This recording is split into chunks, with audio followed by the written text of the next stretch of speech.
Good afternoon, ladies and gentlemen. Thank you for attending this important session. I think it's an important topic, and I know it's the last session of the day, so we appreciate your participation. We're going to invite you to ask questions of the panel. We have an extremely knowledgeable panel with us today, so we'll have time for questions at the end. We're just waiting on the students from the Student Engagement Programme coming. They're running a few minutes late, but they're also going to join us from Mauritius University. And this panel is made up of professionals. We've had a couple of meetings over the last sort of 48 hours. And we have a broad range of experience across legal, technical, from the University of Mauritius. So some really top-class knowledge on the panel.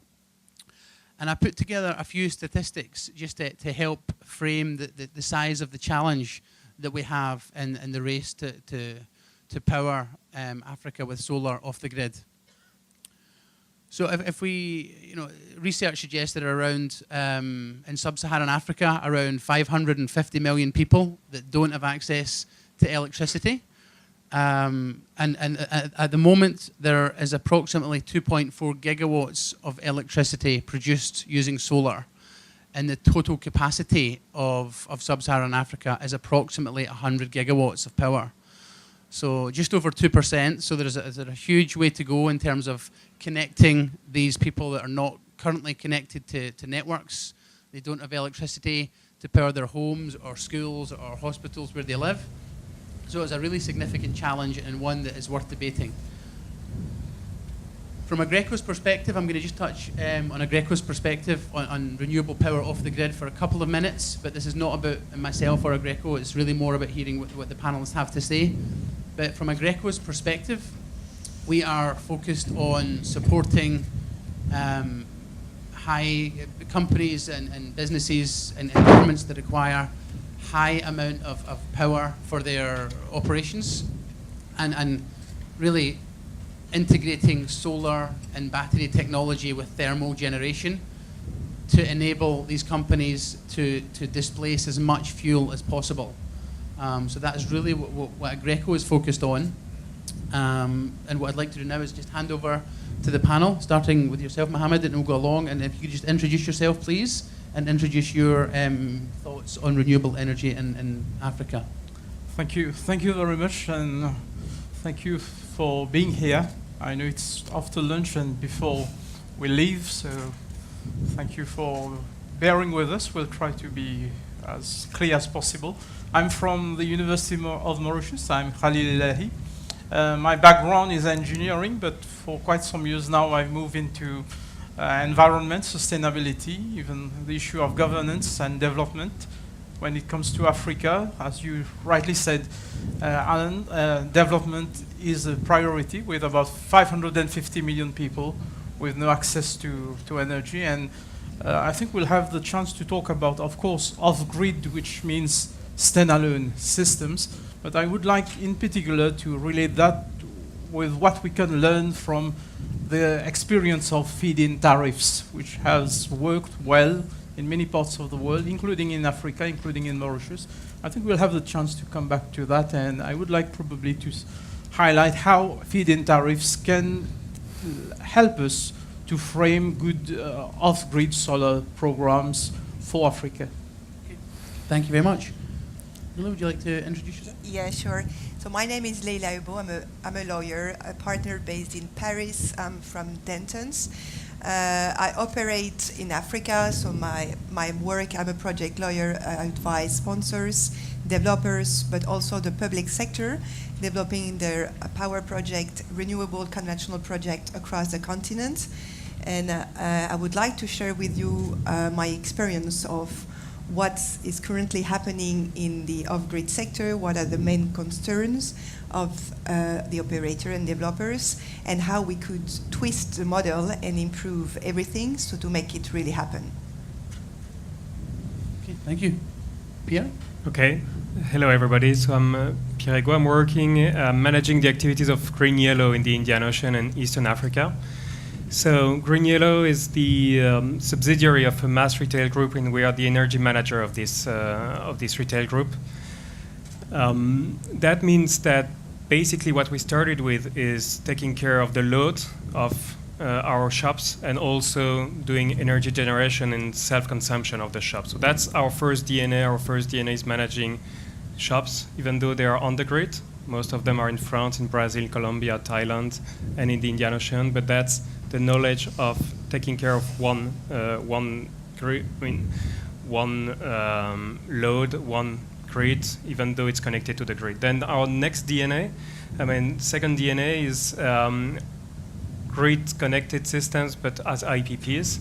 The day after tomorrow, I'm going to Madagascar for the inauguration of the largest PV plant in the Indian Ocean, which is a 20 megawatt PV plant in Ambatlamp, just in between Tananarive and Antsirabe. And we are also right now constructing 2 times 15 megawatts here in Mauritius.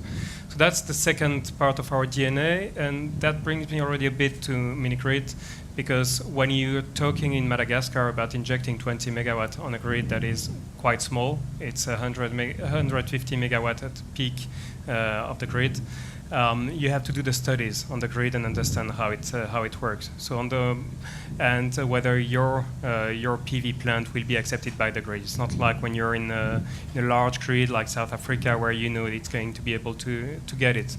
So first DNA, small sites connected to the grid. Second DNA, grid connected IPPs, and now all that with an understanding of the EMS, so the energy management above all, brings me to the last one, and where we are especially active right now is captive INC,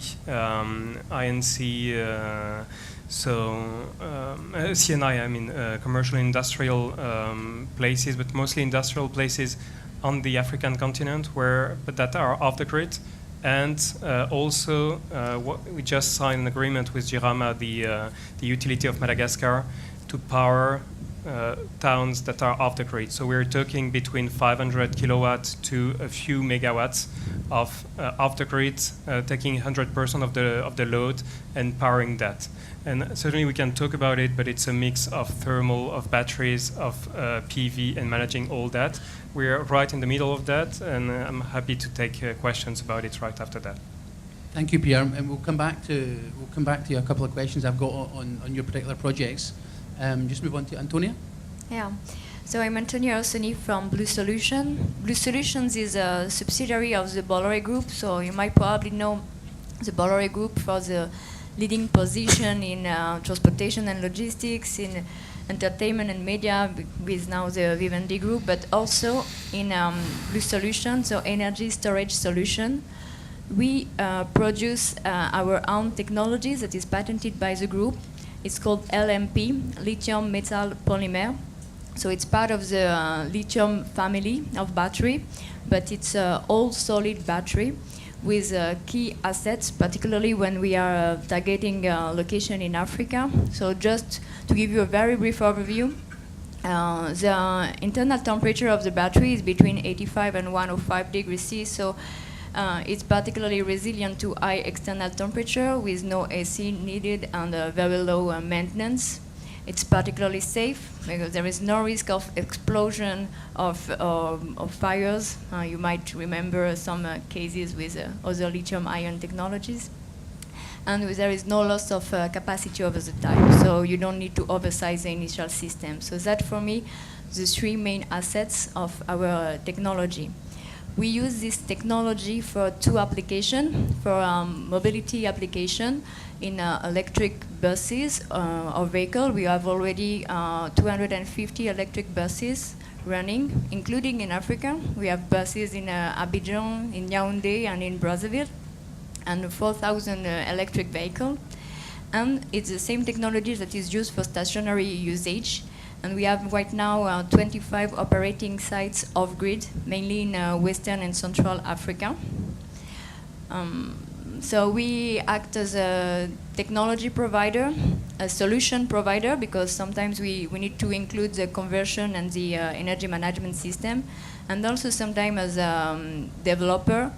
We are developing mini-grids for a rural electrification program, and also a hybrid power unit to supply energy to remote commercial and industrial sites. Okay, no, I'm very pleased to hear that safety is your priority. Sounds exciting product, so thank you for that. Dimitrios? Yes, thank you, Alan. Good afternoon, everybody. My name is Dimitrios Triantafylopoulos, and I'm representing Metka, as I'm heading the Off-Grid Hybrid Solutions Division. Metka is a Greek company belonging to the largest industrial group in Greece, with revenues more than 1.8 billion euros, and activities ranging from metal, so aluminium production, power production in Greece, and retail selling of electricity. We are the biggest IPP in Greece, with 1.4 giga of installed power, and the EPC contracting for power projects. I'm here to discuss about mini-grids and off-grid solutions. We have developed this division 1.5 years ago with a great vision for this business segment. We have developed products and solutions for a number of areas that we believe that off-grid solutions are required, like telecoms, mini-grids for rural electrification, defense, commercial and industrial. And I'm happy here to exchange ideas and information with you and the rest of the panelists. I'm also happy that this year as well we have a panel on off-grid in AEF.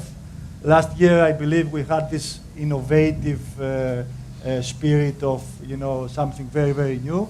I think this year I saw many more projects that are being developed, and I hope next year we will be discussing projects that have been already in the pipeline or are being constructed. We are one of the companies that are actually implementing mini-grid solutions projects, and I'm happy to share our ideas and our reflections of what can be the advantages and disadvantages during the operational and construction sites. No, thank you for that. I think it's very well observed. I think there's many more companies and people interested in off-grid solutions, and I think it's fantastic for the continent. My translator has let me down, so Leila, would you mind translating? We Sure. have the Julien Bilgo from the Ministry of Energy in Burkina Faso. Introduce yourself. Ok. Bonjour à tous, je suis Julien Bulgo, ingénieur en énergie issu du ministère de l'énergie du Burkina Faso. Oui, bonjour, je suis Julien Burgot du ministère de In l'économie. English. Oh, sorry, in English, yes. I'm like, okay. Très bien. I was trying to wake you up, so I think I managed it properly. So, hi everybody, I'm Julien Burgot from the Ministry of Energy in Burkina Faso. Ok, le Burkina Faso, il est situé en Afrique de l'Ouest, donc c'est un peu loin d'ici. Donc je vais quand même vous partager notre stratégie, notre démarche en matière de système solaire hors réseau. So Burkina Faso is far away located from Mauritius, so I will share with you the vision of Burkina Faso for development of solar energy and off-grids. Ok, donc ce qu'il faut dire, on a un taux d'accès d'électricité qui est inférieur à 20%. Combien? Inférieur à 20%, et le taux d'accès au niveau rural est encore moindre. Donc pour le développement, en fait, pour élever ce taux d'électrification, il faut naturellement passer par les systèmes solaires off-grid pour permettre à l'ensemble de la population d'avoir accès à l'électricité. So the access to power in Burkina Faso is equal to 20%, so which is pretty low.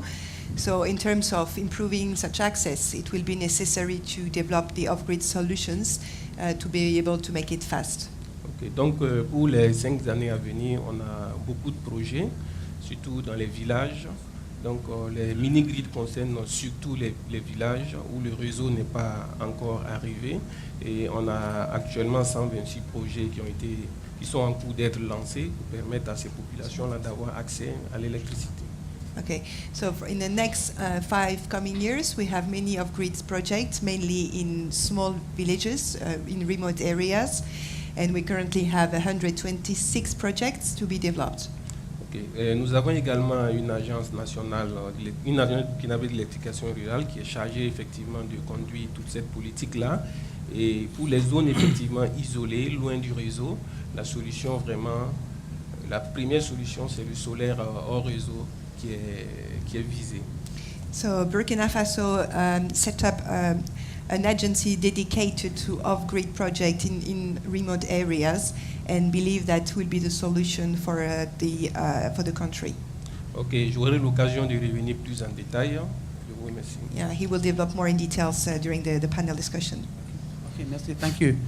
Thank you very much. So now I have a few questions. Like I said, please, if you have any questions, you'll have time. We'll have lots of time for that at the end. So we agreed to start with a few questions around the legal and commercial aspects of setting up these sort of off-grid solutions. So my first question is really to Dimitros, with a question around, which areas have developed around the regulatory framework, and how do we set up these microgrids? What in your opinion, and your vast experience? Yes. Have you seen? Thank you, Alan. I believe we all understand that in order for companies and investors to come to a country, the first thing they look for is the right framework. And when I mean framework, I mean a regulatory framework, I mean legal framework, I mean some kind of political stability, and the right tools that will enable you to have a return on investment. Our experience so far from the mini-grid space, and I'm talking about governmental initiatives for the time being, is that governments have paid a lot of money recently for a number of electrification strategies, which they have failed to implement. And this for us is a showstopper when we think about investing in projects. I would say a good example, because I have a number of bad examples in my mind, but I don't want to say about this. I will discuss about a good example, which is Nigeria. I talked about it yesterday, and I will keep talking about Nigeria because Nigeria is a market that has the potential to go off-grid, that has lived the problems, knows the problems of expanding the grid. Every time I go to a conference in Nigeria, I hear about gigawatts of installed power for the next years, and every time I go back next year, I hear about 40 megawatts, 50 megawatts installed every year. So this will go on, and this will keep going on in Nigeria. And that's why I trust that REA will keep doing a great job in setting up the right regulatory framework in order for us to come and propose solutions for individual developers to go and install mini-grids in all the states of Nigeria, and to let the private sector do its job. This is very, very important in an African country, because whenever you go, you start with very good conditions, but at some point of time, especially when governments want to implement things they have in mind, they don't know what they want, and usually they are showstoppers, And again, I'm saying there are good examples and there are bad examples, but Africa cannot wait for governments to keep have this theoretical assessment of what is the right energy mix. The right energy mix is extension of the grid, mini-grids, and solar home systems. I mean, this is something that all of us agree on. So let's put this down, see in every country what is required, and let's start working on real projects. Good. No, I agree with your sentiments exactly. Thankfully for us, we have a lawyer here as well who's researched this. So I don't know, Lila, if you could add some flavour from your perspective on both governmental and private sector microgrid projects. Yeah, sure. So I think when we talk, because lawyers love, qualification and really right definition. And here, when we're talking about off-grid projects, I think we're talking about two worlds. One world is mini-grid, and the other word is solar home system or standalone system. So if you take mini-grid, then we have a lot of issues with the regulatory framework, because the regulatory framework, as designed currently in many countries, is not designed for mini-grid project. We are facing in big IPP some issue to develop the project to upscale PV project, because the regulatory framework is not tailored for those IPPs. But it's even worse for mini-grid projects, because for mini-grid project, you still need to go through tender process. You need a license. You need an environmental impact study assessment. You need lawyers like me. You need financial advisors. It takes time, it costs money. We're killing the projects. We have to face it. That's the reality. You need a power purchase agreement. You need an off-taker, and then comes the risk of the off-taker And when we're talking about municipality or villages, what's the creditworthiness of the off-taker?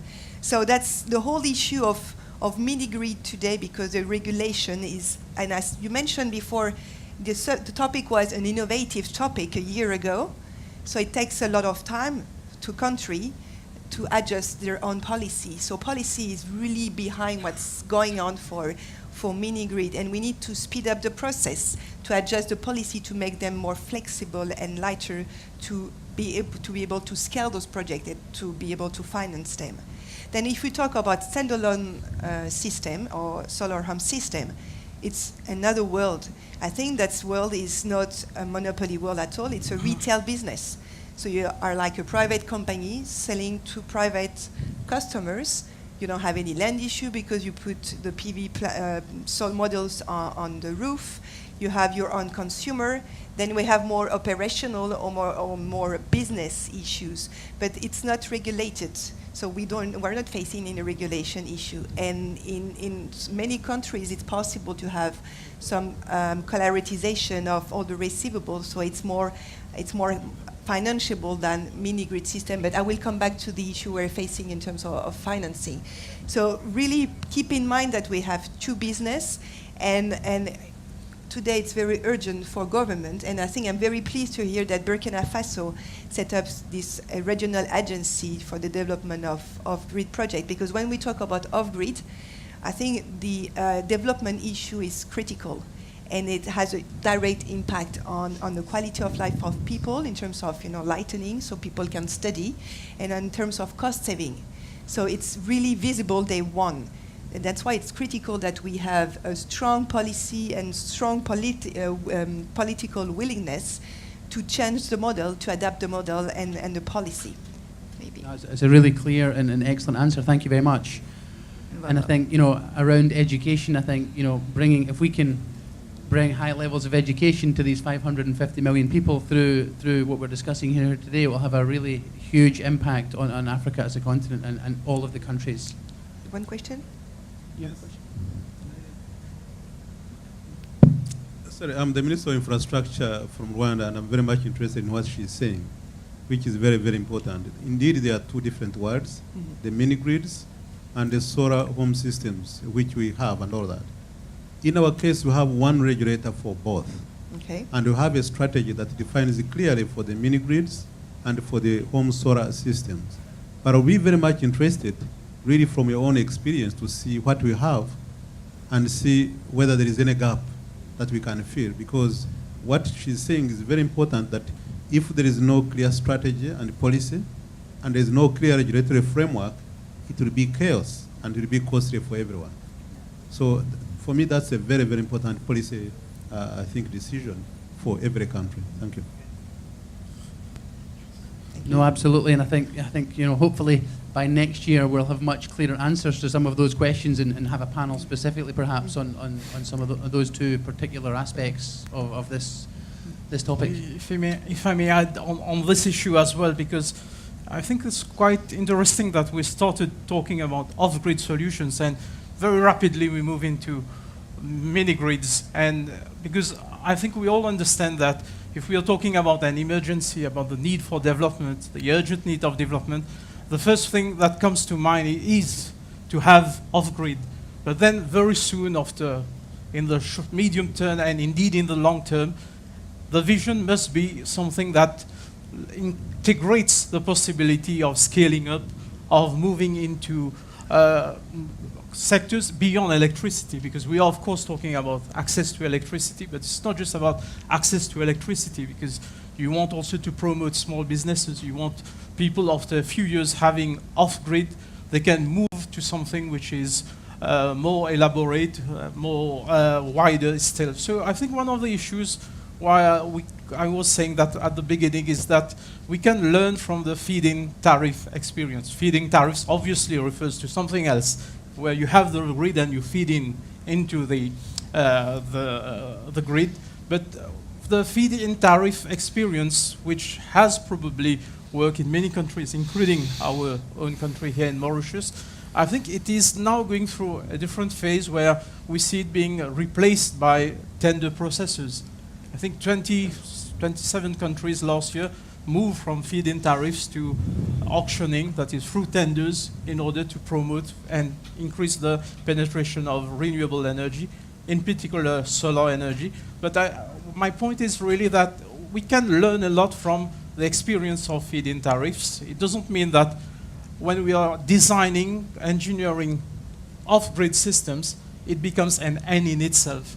We must see beyond. I mean, at some stage, we will think about microgrids, about mini-grids. We would like to scale up. We would like probably to make sure that whatever, there's some relation also between demand and supply.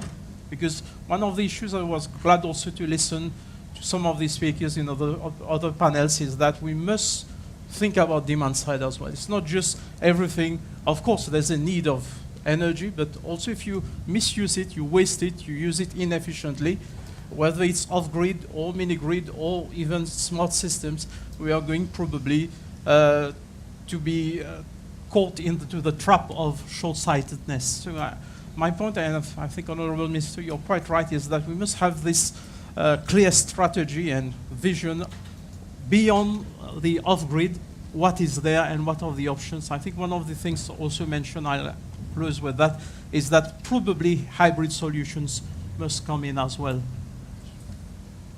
Good, no, thank you for your question, Honourable Minister, and a great answer. And my next question was around feed-in tariffs, so you beat me to it. So just moving on, we're almost halfway through. So just moving on a little bit. My next question, I think, Dimitros, if you don't mind, I'll ask you this again. I've got one more question for you. A very simple question, but why are specific countries interested in developing these solutions? Why are specific countries interested in the developing microgrid and off-grid solutions? Yes. Why can't they use their normal infrastructure platform and extend that? You know, why off-grid? Maybe you can answer. Yeah? Julien? Yeah? Translate. La traduction. Allez-y. Allez-y, traduisez ce qu'il a dit, pour que je puisse bien répondre. Pourquoi certains pays sont intéressés par le développement du off-grid? Okay, Quelles sont les raisons qui les poussent à aller vers un développement off-grid? Ok, nous sommes intéressés par ça parce qu'il y a un plan d'extension du réseau. There is a plan for the extension of the grid. Qui sont des investissements très lourds et planifiés dans le temps. Their extension of the grid requires high capex and a lot of planification. Et on a des populations qui sont là, qui fréquentent des infrastructures socio-communautaires, qui ont besoin de l'électricité. And we have many people who need power. Voilà, donc au vu de toutes ces contraintes, il y a la distance et tout, et pour des raisons financières, on préfère commencer avec les mini-grids et les systèmes solaires domestiques. Because we have people in remote areas needing power and the grid extension is quite expensive, we prefer to go for off-grid solution to start with. Ok, donc pour les ménages un peu dispersés, ce sont des systèmes solaires domestiques qui sont privilégiés. So for families in remote areas, we prefer to go for a standalone system, solar home system. Et pour les villages regroupés, on met un mini-grid pour alimenter ce village. Okay, and for municipality which are a bit more have more people, we prefer to go for a mini-grid solution. Okay. Maintenant, c'est un processus dans le temps. Ça veut dire avec le plan d'extension du réseau, ce sont des zones qui seront au finish raccordées au réseau national interconnecté. So it's the extension of the grid is a long-term plan. So at the end of the day, all those villages, otherwise their off-grid solution, will be connected to the grid. I love this question. J'adore votre question parce que je pense que ça pose un vrai gros problème sur qu'est-ce qu'on va faire du off-grid et du tarif et du feeding avec le tarif grid. Mais ça, sorry. Okay, I'm not finished. Parce que c'est un parce que c'est un véritable problème. Parce que lorsque vous avez les populations qui ont le mini-grid, avec le temps, ils réclament le grid. Because it's a real issue, yes. because over time people connected to power with off-grid solution, at one point they will need a grid solution. Okay, parce que si vous avez le réseau qui est là, à 100 km, là ça va encore. Mais s'ils ont le réseau à 30 km, 20 km, ils commencent à le réclamer. So if the network is it's far away, like 100 kilometers, it's fine. But if it's closer to the village, like 30 kilometers, they start asking to get connected to grid. Okay. Et lorsque il y a des considérations politiques aussi qui rentrent en ligne de compte, donc il faut répondre quand même aux demandes des populations. Et au-delà de ça, il y a les questions tarifaires, parce que celui qui a accès au réseau classique, il paye moins cher que celui qui a accès au mini-grid parce que l'investissement est élevé. No, That's right. okay, can I translate? So you have also a political issue here because, of course, question of getting access to power at a certain price. It's a political question at the end of the day, and you said that we pay, our population paid power cheaper, and then when they're connected off grid. D'accord. Donc en résumé, c'est un processus. Voilà. Pour le moment, on n'a pas le choix, il faut le faire. Mais lorsque le réseau va s'approcher, il faut essayer d'interconnecter tout ça pour plus d'efficacité, tout en maintenant toutes ces technologies. Okay, thank you.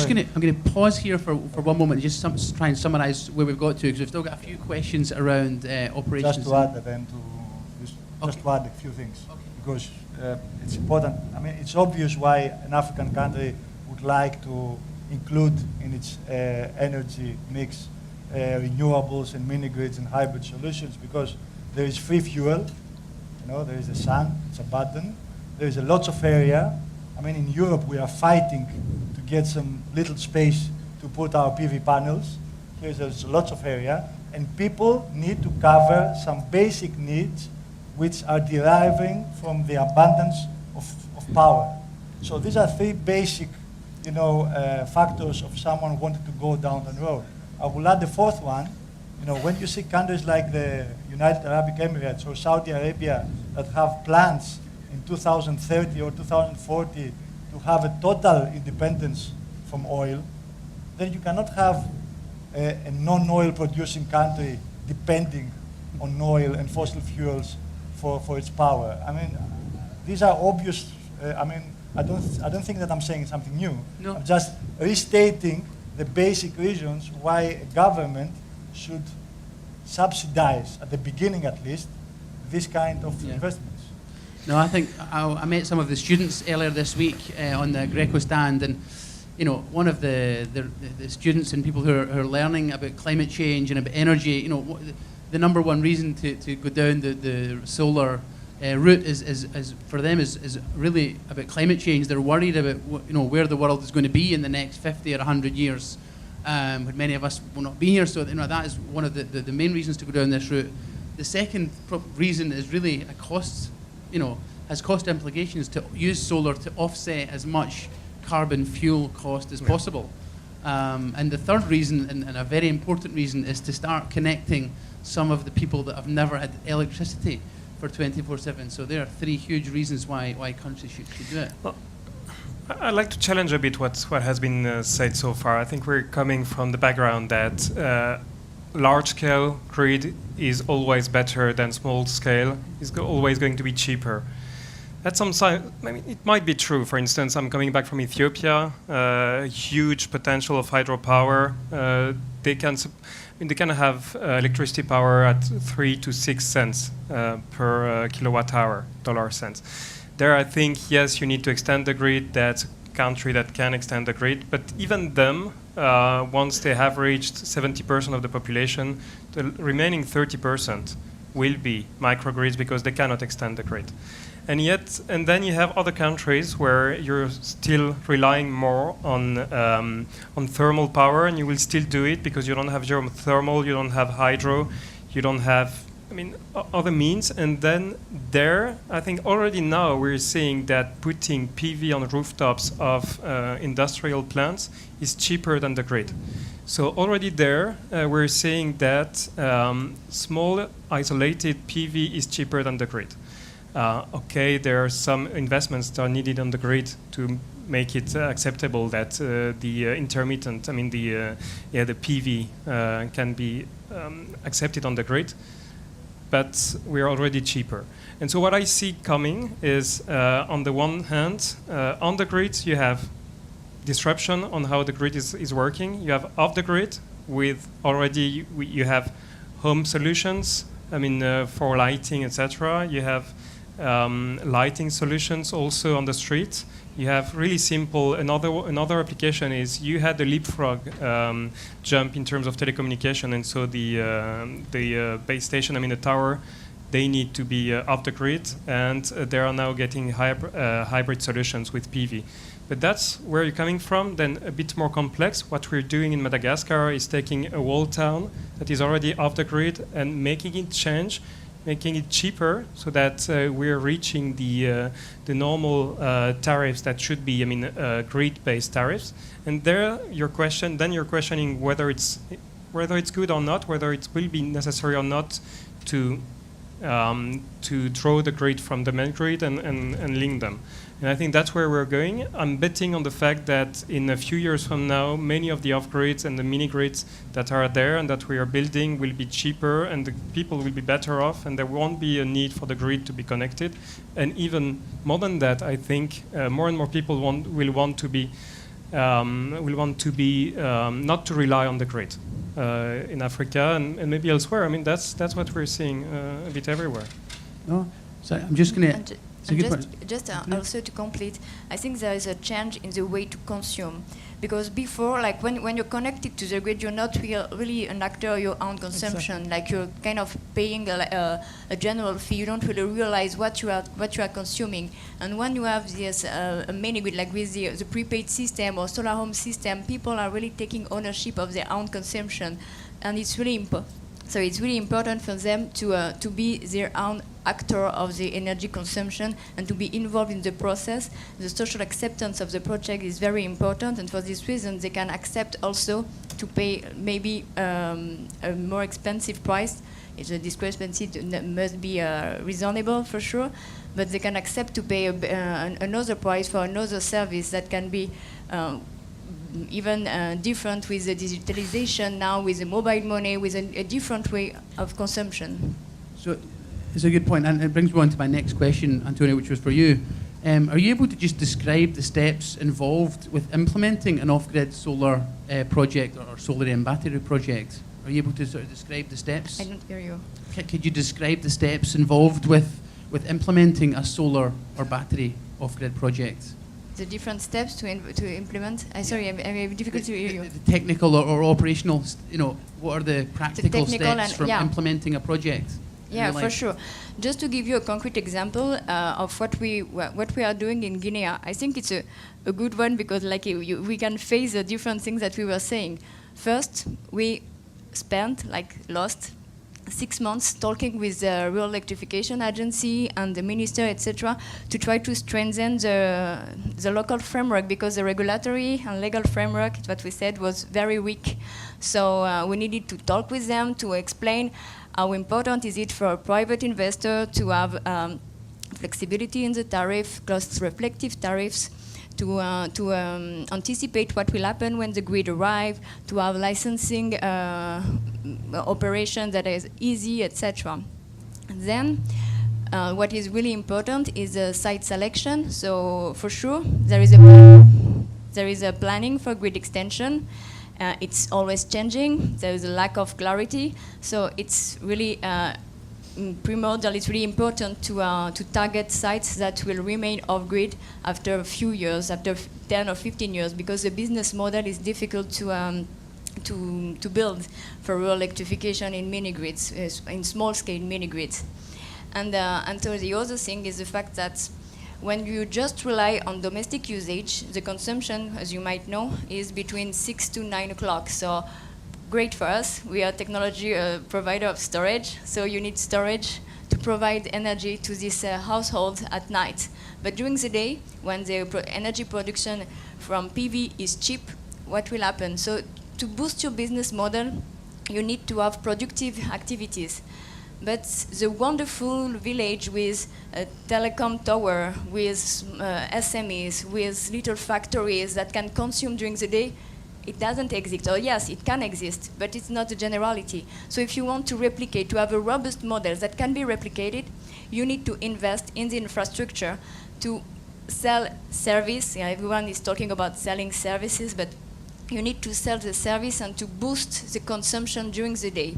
So as we are targeting rural area, we are building agro units that can help people be entrepreneur and start their own business consuming energy, because we are providing access to energy, to infrastructure, etc.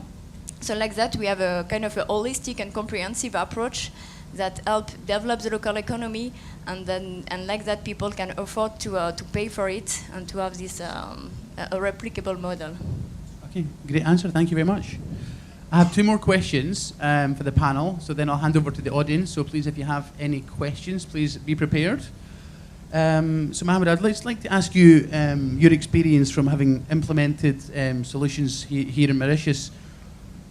How do you maintain, how do you install, first of all, the solar solutions, and then how do you maintain them in such a way that they do not give you any unreliability issues? Thank you very much. I think that Mauritius has a very good specificity, is that we started right from the beginning from a situation where we had 100% basically of the people, of the population connected to the grid, which was still mostly supplied with fossil fuel. So we already had a situation where we had 100% connectivity. And then, I mean, one of the first things was the feed-in tariff experience, which was very rapidly oversubscribed. And it was a pioneering experience. Very good incentives were given. I think subsidies were mentioned, but that was enough probably to trigger other schemes. The latest we have now is net metering. We had a few small independent power producer schemes. But still, you can feel whether at all levels of society. We even have schemes for low-income groups. We have schemes for industries, for commercial. There is a demand for solar energy. There is a demand to feed into the grid, even at rates which are much less preferential than those that were offered at the beginning for the pioneering feed-in tariffs.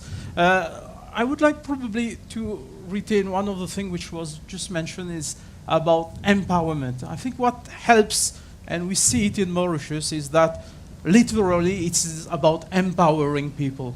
I mean, we must not underestimate that effect it has on the psychology of the population. The fact that they see that they are producing their own energy, they have some control on their own sources of energy, and even they are selling it, even if the price might not be as attractive as it was at the beginning, not at all attractive, in fact, in some cases, but they really want to participate. It's not just about feeling good. I think there's also this aspect of local democracy. You're looking into self-governance. All this, I think, you can't evaluate it in terms of rupees or dollars. I think it really gives people an incentive to move towards systems where they can be empowered literally. And I think the other thing we learned from the Mauritian experience is that although we are, as you can see, a small island in the Indian Ocean, I think cooperation, cross-border, with Europe, with Asia, with Africa to some extent, institutionally and otherwise is extremely important. I mean, we have very strong links, for instance, with Réunion, French territory, but still it has helped us to take off in terms of solar. But we also have very good links with the European Union and France, basically. I think all these, the international cooperation has played a very important role in allowing us to I won't say take off as such, but to make some progress. But there's something else I'll end with, that is ambition. I mean, the vision of 100% renewable energy in Mauritius is something I believe in. It won't be achieved in 1 year or even in 1 decade, but this is something we have in mind in the long term, not just through one form of energy. It can come through a mix of energy sources, but above all, we shouldn't never forget about demand-side management, intelligent and efficient use of energy, which is extremely useful as a potential source of energy, if I can call it like this. No, it's a great answer, and I think working together between governments, between economies, private sector is so important. It sounds like outside there will not be much solar energy created in this hour. How ironic. So my last question, Leila, if you don't mind answering it, what are the main issues that you've observed of financing do you have any specific observations that you've made? Observation and maybe suggestion, if I may. So I will be quick. So for mini-grid projects, I think what we need to implement as, in terms of policy is to have regional agency in charge of the tender process. So fast, light tender process. We need some tender process because it's key. We need very light licensing as well, very easy way to secure the land, and also to be able to scale those of mini-grid projects. So when you conduct a tender process, not just for one village, but for 10 villages, so we make sure that we get some interest from the financial sector to finance those projects. Main issue for mini-grids, from my perspective, is the off-taker risk, because we can say that it's great, we have prepayment and we can pay by mobile, it's fine. So if you don't pay, if you don't get any power, but if we build a mini-grid, you still have some capex to refinance, to repay. It can be very low, but still a capex. So we need to work on a solution to cover the off-taker risk. And it's not a sovereign guarantee, of course, maybe funds, development funds, I don't know. But that's the trick here. That's really something we need to solve. And for solar home system, I think the issue are not regulatory issue, but as I said, but more operational, remote areas. So you need to have like a way to deploy all the facility to operate them. One thing I would like to say as a lawyer, because I'm trying to think ahead and I'm part of many reflection about energy transition, we need to make it green, and I think people don't think ahead. And my concern with solar home system is that there is no any decommissioning undertaking. When you build an IPP, we have decommissioning undertaking from day one, so we need to decommission the facility at the end of the project. In terms of solar home system, you buy your own system, you rent it, but at the end of the day, we all know, and you know, that technology are going to improve like crazy in the next 5 years. So what are we going to do with all those PV models? Battery of the day, but will be completely out of date in 3 years, but everybody owns it. So I think it's our own responsibility, all of us, collective responsibility, to make sure that for a standalone system that we create a way to recycle all those PV models. If I may, two Thank seconds you. to give after that time for the room. The financing aspect is really important. What we see a lot of time is that the off-taker risk is pushing the prices up because of the financing and the IRR, so the return on investment that the investors are looking for. And then I'm going back to my remark before. When you're connecting to the grid a village or individual off-takers, what you're doing is two things. You're bringing the mutualized means of production, and there I'm questioning whether it's cheaper or not, but you're also mutualizing the risk. And so it's the utility that is taking the risk and mutualizing it with all the other users. And maybe one question would be, instead of bringing the grid and investing in the grid, is why not mutualizing the risk with the utility? I mean, and doing the second thing, so mutualizing this risk, taking some guarantee on the off-takers, but without having the capex of the building the power lines, etc. So that might be one possibility to lower the costs and go further in mini-grids and off the grid. Okay, thank you for that. Just to illustrate what he said, but you might know that in mini-grids, 60%, at least 60% of the capex is for the grid. So that just to give you an idea of the infrastructure costs and how we can mix together and to support this kind of cost, and then to lower the final tariff for the users. Okay, thank you. So we're moving into the final part of our panel. So if we have any questions from the audience, the panel will be more than happy, or myself will be more than happy to try and answer any questions that you have. Yeah, we have a question over here. There's a microphone coming to you, sir.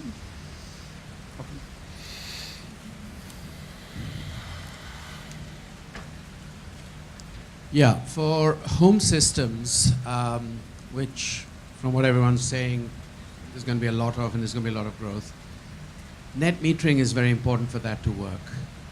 Many countries talk about net metering. Some actually have policies in place.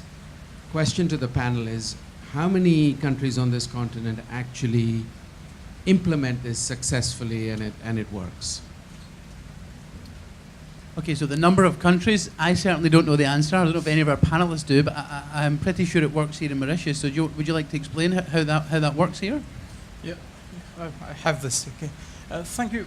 I think it's a very pertinent question, because if you look at Japan, the United States, or even China recently, I mean, home systems are embedded within the grid.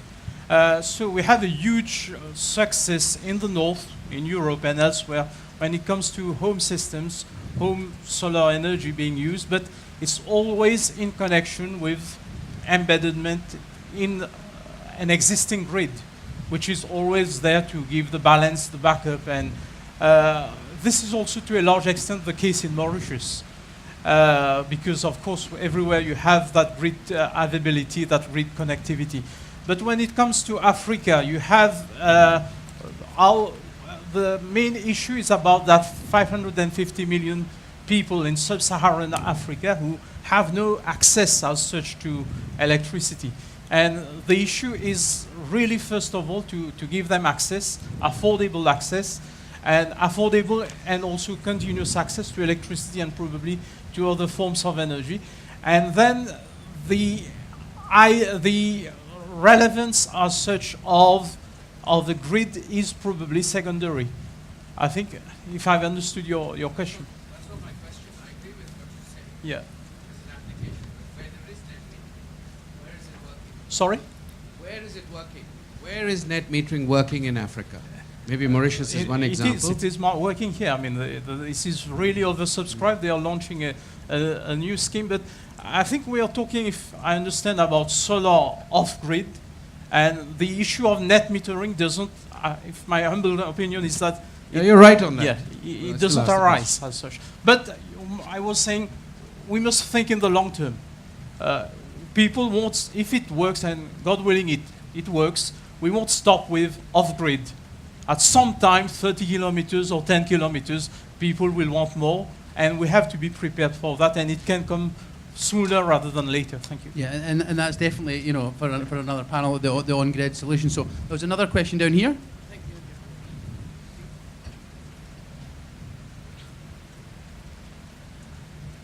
Thank you.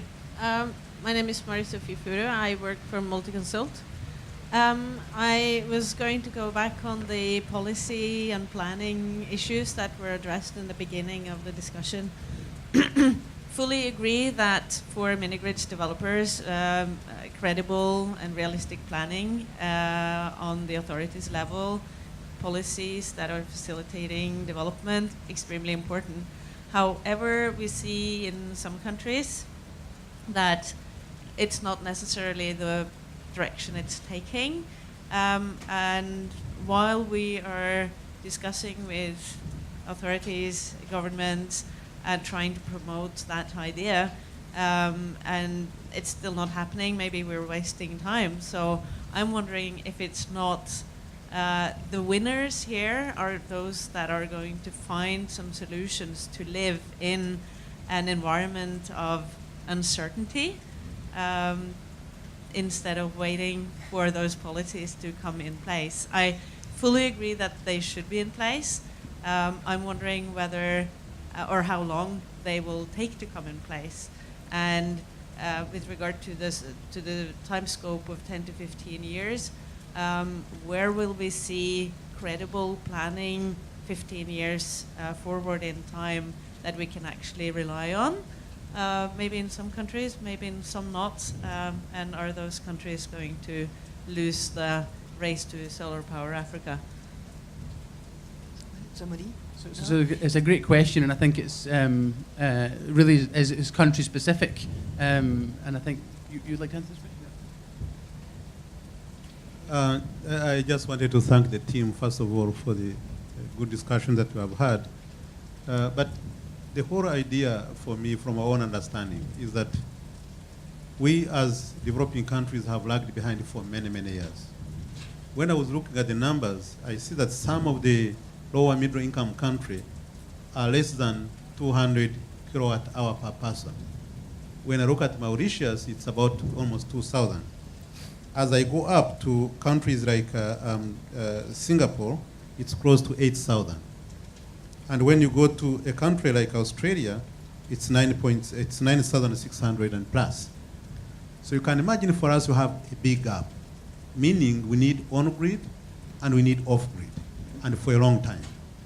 And as we do in Rwanda, and the issues which they are facing, which I understand, is that we as a country, if we don't have a plan for the grid, where it is going to go next and for how long, they don't know where to put the off-grid, because they also need time to recoup their money and be able to serve the communities. My question was, first of all, the mixture will continue, on-grid and off-grid.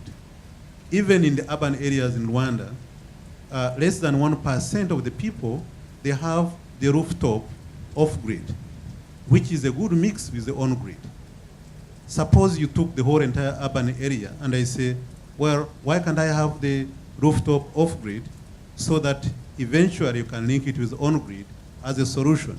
I'm just trying to see whether that would work so that you can have the off-grid, not necessarily only for the rural, faraway areas, but also for the people to have the option to have a mix of the on-grid and also the off-grid, which would be cheaper for them anyway.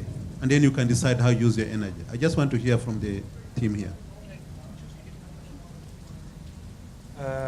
Yes, I mean, developing an off-grid solution in an urban area where on-grid is available, I would say it's a bit of a tricky exercise.